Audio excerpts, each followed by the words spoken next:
दोस्तों कुछ ही समय पहले आरबीआई ने अपनी डिजिटल टोकन करेंसी को लॉन्च किया जिसका नाम रखा गया digital rupees. is issued in the same denominations as paper currency and coins.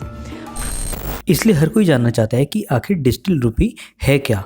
अगर आपको भी नहीं पता तो वीडियो के एंड तक आपको ये अच्छे से पता चल जाएगा कि आखिर डिजिटल रुपी क्या होती है और इसको हम कैसे इस्तेमाल करते हैं। लेकिन इससे पहले आपको क्रिप्टो करेंसी के कॉन्सेप्ट को अच्छे से समझना होगा। 2 साल पहले क्रिप्टो करेंसी मार्केट में आई थी, मतलब ऐसी करेंसी जिन्हें बनाया तो जा सकता है लेकिन ना ही हम इसे छू सकते हैं और ना ही फील कर सकते हैं।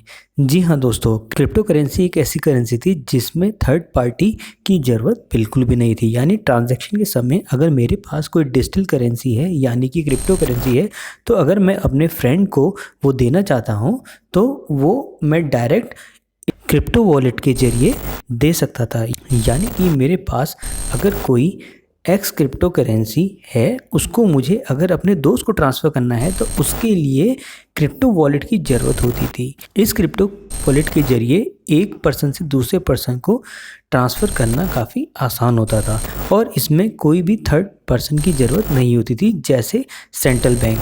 जब हम किसी भी करेंसी को, यानी कि सपोज़ मेरे पास 10 रुपये हैं, उसको मुझे अपने फ्रेंड को देने हैं, तो इसमें किसका कंट्रोल होता है? इसमें आरबीआई का कंट्रोल होता है, क्योंकि उसमें आरबीआई के हस्ताक्षर होते हैं।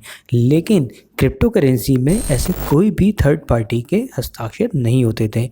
इसकी वजह से सेंट्रल बैंक की इसमें कोई भी हस्तक्षेप नहीं रहता था और क्रिप्टो कॉइन बनाना काफ़ी आसान होता है। यदि मुझे अपने नाम से क्रिप्टो कॉइन बनाना है तो शुरुआत में ही उसके नंबर को फिक्स करना होता था। यानी कि क्रिप्टो कॉइन कितने बनाने हैं उन नंबर को शुरुआत में ही हमें फिक्स करना होता था। क्रिप्टो कॉइन को ट्रैक कर पाना भी काफ़ी मुश्किल होता था। इतना ही नहीं प्यारे दोस्तों, इन क्रिप्टो करेंसी की सबसे बड़ा ड्रॉबैक तो ये था कि इन्हें कोई भी कंट्री का सेंट्रल बैंक या फिर इंडिया की बात करें तो आरबीआई ट्रैक बिल्कुल भी नहीं कर सकता था। इसको 2 ग्रुप में बांटा गया था, पहला था ऑल्ट कॉइन, दूसरा था शिट कॉइन। फिलहाल अगर आप क्रिप्टो कॉइन में और ज़्यादा इन्फॉर्मेशन जानना चाहते हैं और उससे रिगार्डिंग वीडियो चाहते हैं तो नीचे कमेंट बॉक्स कमेंट कर सकते हैं। ट्रैक नहीं होने की वजह से क्रिप्टो करेंसी को इलीगल ट्रेडिंग और गैम्बलिंग में भी यूज़ किया जाता था। इसको देखते हुए गवर्नमेंट ने क्रिप्टो करेंसी के ट्रांजैक्शन पर टैक्स लगा दिया, जिसमें क्रिप्टो करेंसी की ट्रेडिंग पर लगाम लगाई जा सकती। उसके बाद आरबीआई ने अपनी खुद की डिजिटल करेंसी यानी कि डिजिटल रुपी को लॉन्च कर दिया। इस डिजिटल रुपी की शुरुआत में बड़े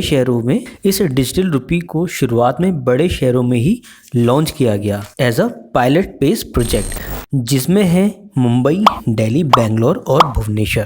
शुरुआत में केवल 4 बैंक यानी कि एसबीआई, आईसीआईसीआई, यस बैंक और आईडीएफसी ने ही रोल आउट किया। धीरे धीरे करके इसमें Kotak Mahindra, union bank, bank of Baroda और एचडीएफसी भी रोल आउट करने वाले हैं, जो अपने अपने ई वॉलेट सबको प्रोवाइड करेंगे। चलिए दोस्तों, अब जानते हैं आखिर ये डिजिटल रुपी और सीबीडीसी यानी कि सेंट्रल बैंक डिजिटल करेंसी है क्या। आखिर कौन सी टेक्नोलॉजी का यूज़ करके ये सीबीडीसी को बनाया गया है और किस किस टेक्नोलॉजी के द्वारा इसको ऑपरेट किया जाने वाला है।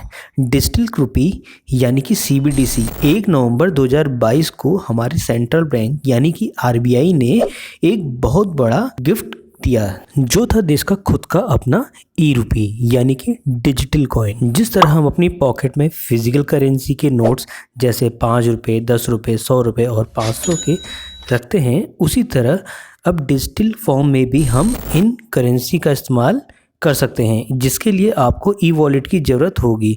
आखिर ये ई वॉलेट कौन देने वाला है? ये ई वॉलेट आपको बैंक देंगे, जो कि इशू कराए जाएंगे आरबीआई के द्वारा। इसकी सहायता से हम डेली के ट्रांजैक्शन और मर्चेंट्स को भी पेमेंट कर पाएंगे। जिस तरह से फिजिकल नोट आरबीआई से जारी एक लीगल टेंडर है, उसी तरह डिजिटल रुपी यानी कि ई रुपी भी एक तरह का लीगल टेंडर है। यानी कि ई रुपी और डिजिटल करेंसी को मार्केट में कहीं भी लेन देन में एक्सेप्ट किया जा सकेगा। फिजिकल डिनोमिनेशन की तरह ई रुपी भी हर तरह में अवेलेबल होगा, जैसे 1 रुपये, 2 रुपये, 5 रुपये, 10 रुपये, 20 रुपये, 50, 100, 500 और 1000 और 2000। जिस तरह से आरबीआई के गवर्नर के सिग्नेचर आपने 500 रुपये में देखे होंगे, उसी तरह आप ई रुपये में भी आरबीआई के हस्ताक्षर देख पाएंगे। इतना ही नहीं दोस्तों, हर एक ई रुपये में एक अपना यूनिक टोकन नंबर होगा, जिससे उस टोकन की आइडेंटिटी साबित हो पाएगी। डिजिटल करेंसी भी एक तरह की क्रिप्टो करेंसी ही है, क्योंकि इसमें भी ब्लॉकचेन टेक्नोलॉजी का इस्तेमाल किया गया है।